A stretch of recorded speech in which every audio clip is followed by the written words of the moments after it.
দিয়ে নিচ্ছি প্রথমে 2 টেবিল স্পুন ঘি দিয়ে নিলাম। এবার আমি এর মধ্যে সুজি দিয়ে নিচ্ছি 1/2 কাপ। সুজিটাকে ভালো করে ফ্রাই করে নিচ্ছি ঘিতে আগে, কাঁচা ভাবটা যেন চলে যায় তার জন্য।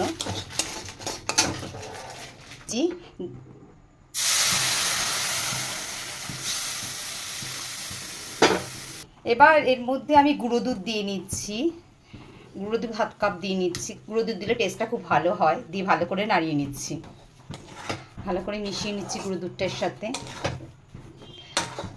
এবার পরিমাণ মতো চিনি দিয়ে নিচ্ছি, চিনিটা যে যেরকম মিষ্টি নেবে সেরকম চিনি দিয়ে ভালো করে আবার মিশিয়ে নিচ্ছি।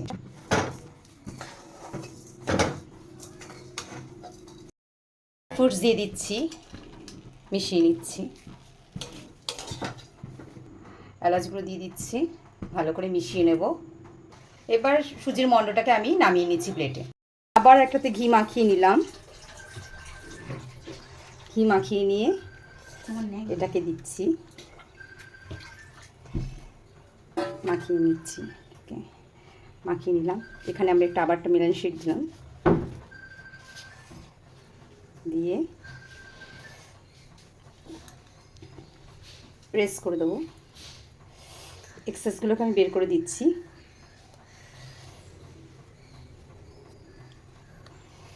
এক্সেসগুলোকে বের করে দিচ্ছি। দেখতেই পাচ্ছ অসাধারণ সব দেখতে হচ্ছে। ফুড কালারের ডট দিয়ে নিচ্ছি মধ্যে একটা করে।